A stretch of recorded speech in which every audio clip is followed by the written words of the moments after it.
बिस्मिल्लाहिर्रहमानिर्रहीम अस्सलाम वालेकुम। मैं हूं महरीन सब्तैन, देख रहे हैं आप मेरा यूट्यूब चैनल और फेसबुक पेज। नाज़रीन, ये वीडियो मैं आपकी अवेयरनेस के लिए शेयर कर रही हूँ क्योंकि वो लोग जो मोटरवे पर ट्रैवल करते हैं, बहुत ज़्यादा ट्रैवल करते हैं, थोड़ा ट्रैवल करते हैं या बिल्कुल ही कम ट्रैवल करते हैं या शायद once in a lifetime, उन्हें ये चीज़ें मालूम होनी चाहिए। बहुत से वाक़यात होते हैं और मेरी कोशिश होती है कि अपने इस चैनल पर मैं आपके साथ ऐसी वीडियोस भी शेयर करूं जहां आपके लिए अवेयरनेस के लिए, जानने के लिए कुछ हो और आप उससे फ़ायदा उठा सकें। आपको मैं किसी बात से अगर पहले ही होशियार कर सकूं तो ये भी मेरे लिए एक बहुत बड़ी अचीवमेंट होगी। अच्छा, अब हुआ क्या कि एक दफ़ा आपको याद होगा, मैंने कुछ अर्सा पहले मेरी एक वीडियो मौजूद है जिसमें मैंने आपके साथ शेयर किया था कि डेवू की बस में जब मैं ट्रैवल कर रही थी फ्रॉम लाहौर टू इस्लामाबाद, तो बस के अंदर एक बड़ा ही मशकूक आदमी जो है वो पहले आकर बैठता है। डेवू गोल्ड का आपको पता है टिकट कंपैरेटिवली दूसरी बस की निस्बत ज़्यादा होता है। उसमें टिकट लेने के बावजूद उस बस से उतर कर एकदम से गायब हो जाता है क्योंकि वहाँ पर पुलिस भी मैंने देखी और उसके बाद पुलिस जो है वो उस बस में भी एंटर होती है, लेकिन उससे पहले वो शख्स जो है वो गायब हो गया होता है। उसके बाद उसका सामान जो है वो उस बस में रह गया था और उसके बाद फिर किस तरह से बस के अंदर नीचे लगेज एरिया में कोई उसका सामान है कि नहीं है, एक बड़ी एक अजीब-ओ-गरीब सी कैफ़ियत थी। 1112 पे कॉल की गई, हमने बस को रोकने की कोशिश की, क्या कुछ हुआ वो आप उसके अंदर देख लीजिएगा। वो भी एक अवेयरनेस वीडियो है कि आप लोग जो है ज़रूर जानिए कि अगर कोई आपको खतरा हो सकता है किसी भी बात से, तो आपने उस पे रिएक्ट कैसे करना है। आमतौर पे हम लोग रिएक्ट करने का तरीका नहीं जानते। ओवर एक्ट नहीं करना चाहिए, ओवर रिएक्ट नहीं करना चाहिए, लेकिन रिएक्शन ज़रूर देना चाहिए क्योंकि जब हम रिएक्शन नहीं देते तो लोग जो है वो ईज़ी ले लेते हैं आपको और फिर कुछ भी होता है तो उसका फ़ायदा उठाते रहते हैं। ऐसी ही एक सिचुएशन मेरे बच्चों के साथ पेश आई और फिर मैंने सोचा कि मैं ये वीडियो ज़रूर बनाकर आपको बताऊँ।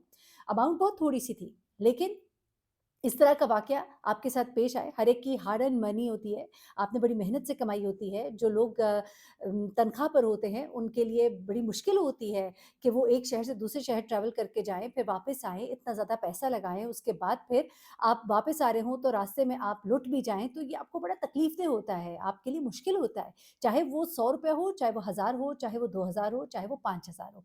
अच्छा, अब उसमें कुछ चीज़ें बड़ी अजीबो-गरीब सी मोटरवे पर होना शुरू हो गई हैं क्योंकि आपको मालूम है कि मोटरवे एक सीधी सड़क होती है। जब आप एक जगह से दूसरी जगह, दूसरे शहर जा रहे होते हैं, तो आपके लिए टर्न करने के लिए आपको या तो किसी शहर के अंदर एंटर होना होगा, फिर वहाँ से आपको इंटरचेंज से वापस आना होगा। एक यही तरीका हो सकता है और ख़ास तौर पे अगर आप बस में ट्रैवल कर रहे हैं, तो फिर बस ने तो अपने मंज़िल-ए-मक़सूद पे जाके ही ब्रेक लगानी है। रास्ते में अगर वो किसी इंटरचेंज पे रुकते हैं, तो वो जो आपको पता है टाइम ड्यूरेशन ओनली 15 मिनट्स होता है, अगर डेवू बस की बस बात बात करें। तो आपके पास कोई ऑप्शन नहीं रहती कि अगर आपका कोई नुकसान वहाँ पर हो गया है, तो अब तो आप आगे चले गए, अब क्या हो सकता है? तो क्या हो सकता है, ये भी मैं आपको बताऊँगी कि ऐसी भी बात नहीं है कि कुछ नहीं हो सकता, उसके कुछ तरीके हैं। आपका कोई फ़ोन वहाँ रह गया है, आपके किसी ने पैसे हथिया लिए हैं, आपका कोई और नुकसान हो चुका है, तो उससे आपने कैसे निपटना है? अब ये डेवू के ऊपर होता क्या है जनाब कि चूँकि आपको मालूम है कि ईद की छुट्टियाँ थी और मैं इस्लामाबाद और लाहौर के दरमियान बहुत ट्रैवल करती हूँ। मेरे फ़ादर इस्लामाबाद में होते हैं और मुझे यहाँ पर आना होता है, मैं उनसे मिलने के लिए आती हूँ, कोशिश करती हूँ हर महीने में ज़रूर उनसे आकर मिलूँ और अल्लाह ताला हमारे सर पे हमारे बुज़ुर्गों का साया जो है वो सलामत रखे। उनसे मिलना-जुलना जो है वो हमारी ज़िंदगी में जो है हम सारी ज़िंदगी ये बहारें जो है उनकी देखें। तो अब क्या होता है कि जनाब जब मैं ईद पर आई तो मैं अपने बच्चों को भी लेकर आई और सीधी सड़क पे ट्रैवल करना, खुद गाड़ी चलाना मेरे लिए बड़ा मुश्किल होता है, मुझे नींद आनी शुरू हो जाती है, तो मैं प्रेफ़र करती हूँ कि डेवू के ऊपर आऊँ। ऐसे में मैंने बच्चों को भी साथ लिया, मेरी 2 बेटियाँ हैं और उनकी यूनिवर्सिटी थी, यूनिवर्सिटी ऑफ थी, मैं उन दोनों को लेकर साथ आई और हम ट्रैवल करके इस्लामाबाद पहुँचे। ईद की छुट्टियाँ ख़त्म हुई, मैंने अभी रुकना था थोड़े दिन और बेटियों की चूँकि यूनिवर्सिटी थी, तो they had to go back. जब वो वापस जा रही थी तो ये बस थी उनकी, डेवू की बस थी, गोल बस में ये लोग सवार होती हैं और मैं उनको ज़ाहिर-सी बात है माँ हूँ, उनको जितनी भी बड़ी हो जाएँ बच्चियाँ आपके लिए बच्चियाँ ही होती हैं, बच्चे आपके लिए छोटे ही होते हैं, माँ के लिए तो औलाद हमेशा वैसी छोटी ही होती है। तो मैंने उनको अच्छे से समझाया भी है, वो मुझे कई दफ़ा कहती हैं कि आप इतना हमें वो मतलब अभी भी आप हमें बच्चा ही समझती हैं, तो मैंने अच्छे से उनको समझाया बेटा आप उतरेंगे तो आपने जल्द से जल्द वापस आना है और कोशिश करें कि आप कुछ भी ना लें और उसके लिए मैंने उनको चीज़ें जो भी चाहिए हो सकती हैं रास्ते के लिए, वो उनको मैंने अरेंज कर दी हुई थी। अच्छा, अब जब मैं आ गई तो कुछ देर के बाद कोई यानी कि बीच में 1-2 बार मेरी बात हुई बच्चों से और फिर उसके बाद मेरी बेटी का मुझे फ़ोन आता है। वो मुझे कहती है, चूँकि बच्चे होते हैं थोड़ा-सा हो जाते हैं, ज़ाहिर-सी बात है। मुझे कहती है कि मम्मा मेरे साथ ना एक बात हुई है। मैंने कहा क्या? मैं परेशान हो गई एकदम। कहती है कि मैं जब हम लोग सियाल इंटरचेंज पर उतरे और वहाँ पर मैं जब गई हूँ तो मुझे कुछ चाहिए था, तो थोड़ा-सा मैं लेट हो रही थी, वहाँ पर मैंने एक टिश्यू का वो पैकेट लेना था, अब उसके पास 5,000 का नोट था, उसने उनको 5,000 दिया और उससे उसने टिश्यू का पैकेट लिया और उसने उसको पैसे जब पकड़ाए तो उस वक़्त तक बस ने हॉर्न की दिया और बस चलने लगी थी। उसने जल्दी में पैसे पकड़े और जल्दी में भी क्या मतलब उसने नोट पकड़े, बस उसने गिनती नहीं की, ये उसकी गलती है और चूँकि बच्ची है और उनको आइडिया हो जाता है कि बड़े होते हैं वो थोड़ा-सा गौर कर भी लेते हैं। लेकिन उसने कोई गौर नहीं किया और उसने पैसे पकड़े और बस में आके बैठ गई, बस चल पड़ी। अब जब बस चल पड़ी तो उसको अंदाज़ा हुआ कि उसने तो उसको 5-5 सौ के सिर्फ़ कोई 3 नोट पकड़ाए थे और उसके बाद जो है अंदर 100-100 के कुछ नोट थे और जनाब फ़ारिग। अच्छा, वो बड़ी परेशान हुई, ज़ाहिर-सी बात है बच्चों की ईदियाँ होती हैं, बच्चे जो होते हैं वो कहते हैं, ओहो! हम तो लुट गए। उसने मुझे फ़ोन किया तो मैंने कहा, अच्छा अब मज़ाक करो, आप तो मतलब ₹5,000 और आपने टिश्यू का जो एक पैकेट लेना था, आप ना ही लेती। तो कहती है, नहीं ये तो बड़ा गलत हो गया ना मेरे साथ। अच्छा मैंने फ़ोन रख दिया। जब मैंने रख दिया तो फिर मैंने सोचा यार ये तो बड़ी गलत बात है, इस तरह से तो नहीं होना चाहिए। उसके बाद आई कॉल बैक, मैंने उसको फ़ोन किया, मैंने कहा कि जो आपकी बस है, बस होस्टेस है, उनसे मेरी बात कराइए। अच्छा इसके 2 तरीके होते हैं, मैं दूसरा तरीका आपको बताऊँगी, लेकिन वहाँ पर कुछ ख़वातीन ने फिर कुछ बातें जो है शेयर की इस वक़्त, जैसे ही उनको पता लगा कि यहाँ पे ये हुआ है।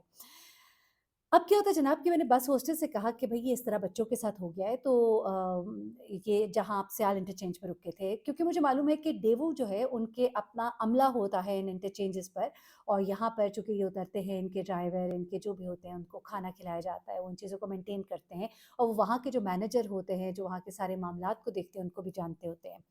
तो उन्होंने फिर मेरे कहने पर उसको फ़ोन किया क्योंकि मैंने कहा कि this is something very wrong कि आपको कम से कम उस बंदे को ये पता लगना चाहिए कि तुम्हारी जो बात है वो नोटिस हुई है, वहाँ पर जो तुम्हारी मैनेजमेंट है उनको पता हो और अगली बार अगर कोई ऐसी शिकायत आए तो ज़रूर उस पे एक्शन लिया जाए।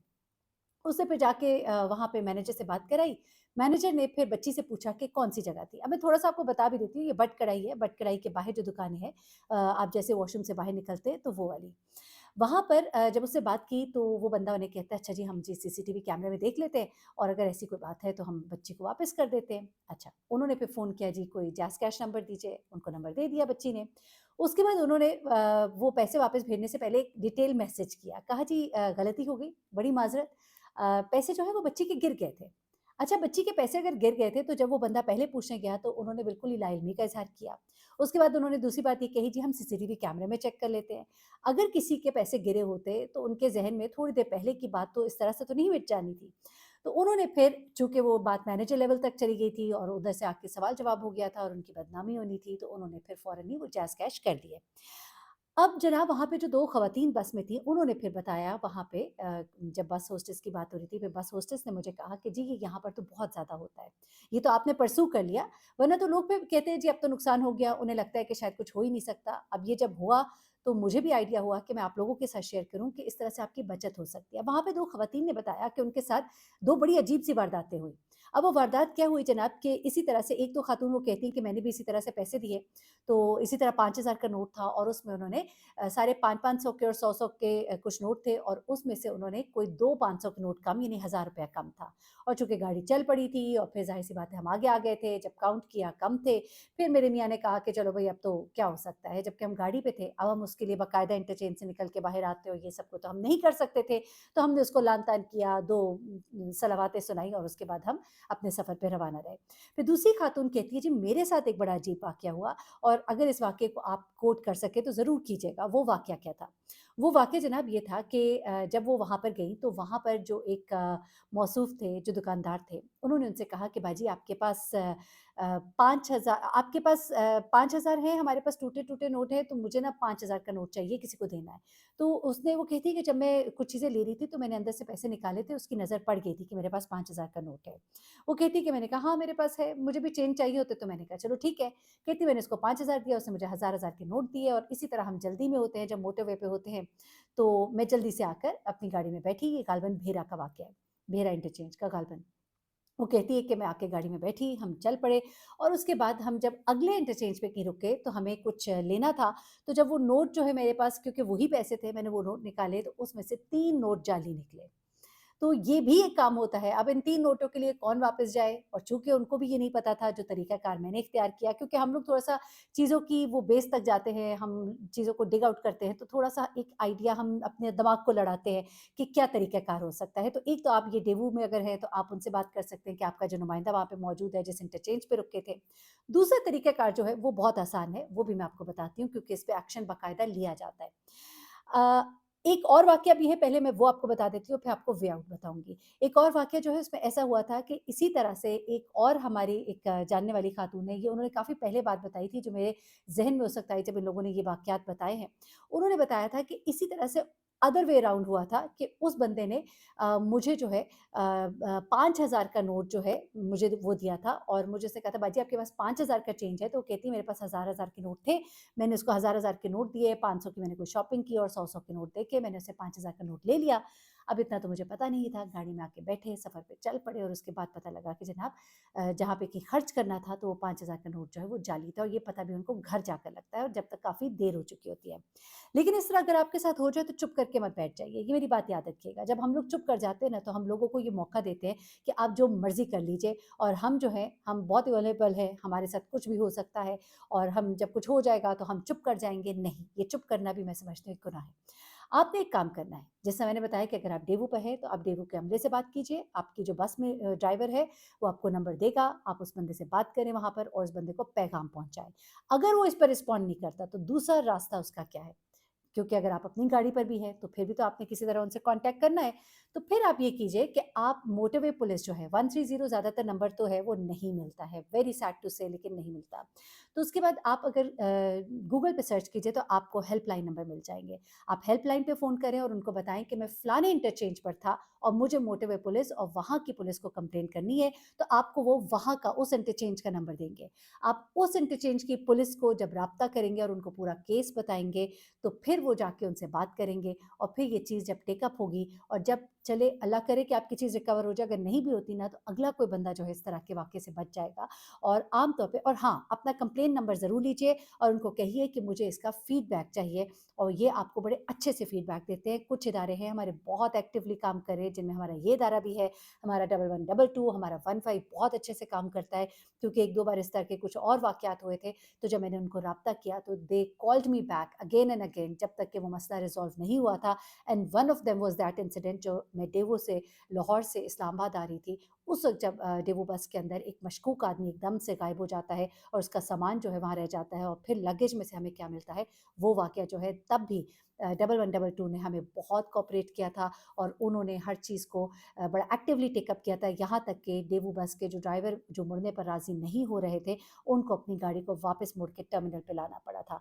सो you have to stand up for your cause अपने इश्यू को रिज़ॉल्व करने के लिए कोशिश किया करें ताकि इस तरह की नौसरबाज़ियाँ करने वाले जो हैं, उनको आप ये बताएँ कि आप लोग जो हैं इस तरह से ईज़िली यूँ भाग नहीं सकते।